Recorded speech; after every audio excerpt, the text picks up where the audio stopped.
एक अजीब सा डर मन में उठा, एक अजीब सी घबराहट हुई। एक वीडियो देखी कल रात सोशल मीडिया पर, काफी दिनों से वायरल थी, लेकिन अचानक मेरी फीड में वो वीडियो आई। वीडियो थी जब एक स्ट्रेंजर बाइक पर सवार था, ट्रेवल ब्लॉगर था शायद, और 4-5 बच्चियों को जो टेंपो में बैठी थी उन्हें चॉकलेट बांटने गया। तो वो बच्ची बोली इनमें से कि कहीं आप पकड़ने वाले तो नहीं है, कहीं इस चॉकलेट में कुछ मिलाया तो नहीं है आपने, भैया हमें पकड़ना मत प्लीज। क्यों ना डरे वो 5 साल की बच्ची ये पूछते हुए कि तुमने जो चॉकलेट हमें दी है उसमें कुछ मिलाया तो नहीं है। ये सवाल उस बच्ची का जायज है कि आप हमें चॉकलेट दे रहे हैं, कहीं आप हमें पकड़ तो नहीं ले जाएंगे। और बड़े प्यार से, बड़े डर कर, सहम कर वो उस सवाल को पूछ रही कि भैया आप ले मत जाना हमको। ये डर है जो समाज से धीरे धीरे उन बच्चियों को खत्म कर रहा है जो उड़ने की क्षमता रखती हैं। एक बिस्किट का पैकेट देकर उसे खेत में ले जाया गया। 18 साल का वो लड़का जो उसे खेत में ले गया, उसे रत्ती भर शर्म नहीं आई, या उसने एक भी बार ये नहीं सोचा कि उसके घर की किसी बच्ची के साथ ये हो सकता है। उस बच्ची के साथ उसने रेप किया, उसकी जीभ काट दी, उसकी गर्दन मरोड़ दी, प्राइवेट पार्ट्स पर गंभीर जख्म दिए हैं, रेप के बाद हत्या कर दी। और ऐसे में आप ये निवेदन करते हैं, ये कहते हैं कि अभी भी आप जनता शांत बैठी रहे, अपील करते हैं कि वह संयम बनाए रखे। दर्द होता है जब उन छोटी मासूम बच्चियों के साथ घिनौना कृत्य ये लोग कर देते हैं और पुलिस की गाड़ी में ऐसे बैठे रहते हैं जैसे मानो उन्होंने कुछ किया ही ना हो, कोई प्रायश्चित नाम की चीज इनके अंदर ना हो। बिहार के खगड़िया में एक घटना घटित हुई है। बच्ची के पिता, चाचा, भाई सभी रो रहे हैं, बड़ी गुहार लगा रहे हैं। एक चाचा की तो वीडियो भी वायरल हो रही है, कह रहे हैं कि साहब ये बिहार है, ये वो बिहार है जिसके विकास के नाम पर वोट बटोरने के लिए सरकार के नुमाइंदे बार बार आते हैं, वोट मांगते हैं, लेकिन जब यहाँ 5 साल की बच्ची का रेप हुआ है तो हमने किसी को नहीं देखा। ये वो बिहार है जिसे कई बार मैं खुद ये कहकर डिफेंड करती हूं कि ये तो मेरे पड़ोसी राज्य का राज्य है, ये मेरे पड़ोस का राज्य है और इसमें कुछ नहीं होता, इसमें विकास हो रहा है। ये मैं कहकर कभी कभी मेरे जो कलीग्स हैं, जो मेरे साथी हैं, वो बोलते हैं कि भाई यूपी में इतना क्राइम होता है, बिहार में इतना क्राइम होता है, तो मैं कहकर डिफेंड करती हूँ राज्यों को कि भाई विकास हो रहा है। लेकिन सवाल मन में फिर आता है कि विकास कहाँ हो रहा है जब 5 साल की वो मासूम बच्ची जिसे ढंग से बोलना तक नहीं आता, उस बच्ची को बहला फुसला कर खेत में ले जाया जाता है, उसके साथ रेप किया जाता है, उसकी जीभ काट दी जाती है, गर्दन मरोड़ दी जाती है, प्राइवेट पार्ट्स पर गंभीर चोट दिए जाते हैं। उस वक्त ये प्रशासन कहां सो रहा होता है? कहते हैं ये प्रशासन अलर्ट है, आजकल बिहार में विकास हो रहा है और ये विकास हो रहा है, ये इतना अलर्ट है प्रशासन। ये कैसी सच्चाई है जो किसी को भी पसंद नहीं आ रही? सच्चाई तो सभी को पसंद आती है, झूठ से लोग कतराते हैं लेकिन सच्चाई को अपनाते हैं, और एक ऐसी सच्चाई है जो वाकई किसी को पसंद नहीं आ रही।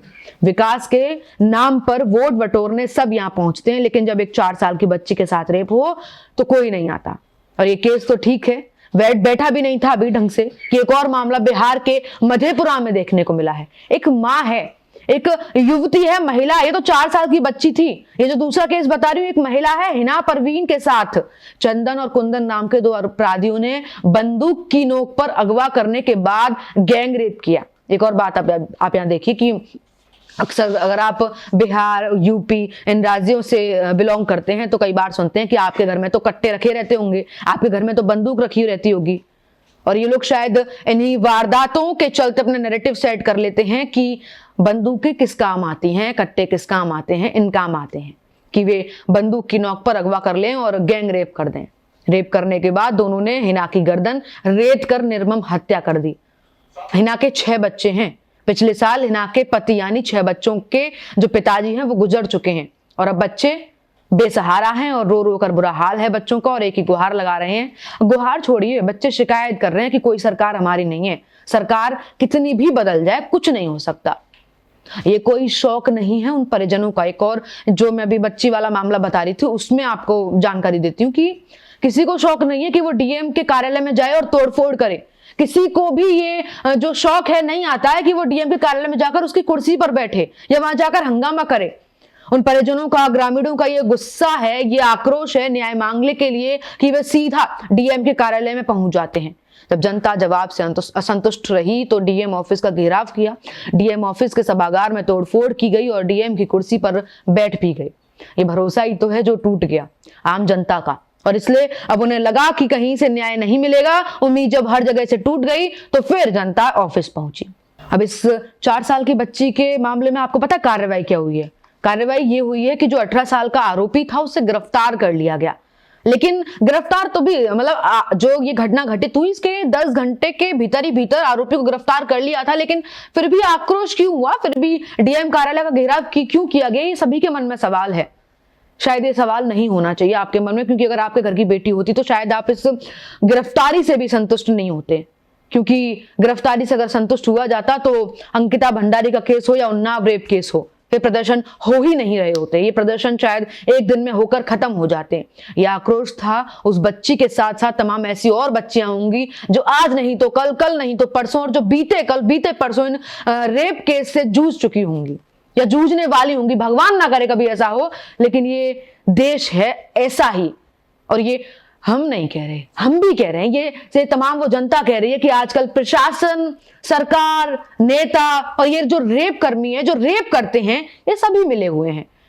18 साल का आरोपी है, नाबालिग है, और उसको अभी बाल सुधार केंद्र में डाल दिया जाएगा। आगे क्या होगा क्या नहीं होगा किसी को नहीं पता। बड़ा दुख हुआ जब वो चाचा कहते हैं कि ये बिहार है और बिहार में लगातार ऐसा होता रहता है। और लगातार के बाद ये खबर जो अभी हिना वाली आपको हमने बताई, ये खबर भी आई गई कि 6 बच्चों की मां थी वो तो ना तो उन दोनों जो 2 केस है, ना तो इन दोनों ने कोई छोटे कपड़े पहन रखे थे, ना ये रात के अंधेरे में कहीं गए थे, ना इन्होंने खुद अपने इशारे किए। वो 4 साल की बच्ची क्या जानती है, क्या इशारे होंगे, क्या वो ये रेप का शब्द भी उसने क्या सुना होगा, कुछ नहीं जानते ये लोग। केवल ये मानसिकता है उन युवकों की, उन नौजवानों की, उन युवाओं की, उन बुजुर्गों की जो इस कदर तक रेप करने के लिए तत्पर रहते हैं कि मानो कि हफ्सी हो, वो दरिंदे हैं, वो दरिंदे हैं एक तरीके से।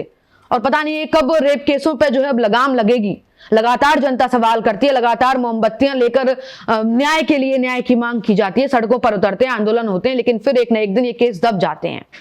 उम्मीद है कि जल्द ही भारत में रेप केस के जो आंकड़े हैं कम हों, जो प्रतिशत लगभग हर आंकड़े में, हर जनगणना में, हर रिपोर्ट में बढ़कर आती है, ये प्रतिशत कभी ना कभी तो कम हो। उम्मीद है कि जल्द सुधार हो। उम्मीद है कि युवा जो सोशल मीडिया से ये सीख रहे हैं कि रेप क्या होता है, हवस क्या होती है, दरिंदगी क्या होती है, और उस सीखने के बाद ये इसे अपनाते भी हैं, इन युवकों को थोड़ी सी समझ आए और ये जो रेप केस हैं ये कम हो, दरिंदगी कम हो और थोड़ा सा सुधार आए। बाकी इस मामले में क्या अपडेट रहता है, अपडेट तो आपको लगातार पहुंचाते रहेंगे और उम्मीद भी लगातार करते रहेंगे और अपील भी करते हैं कि सुरक्षित रहिए और अपने परिवार को, अपनी बच्चियों को सुरक्षित रखिए।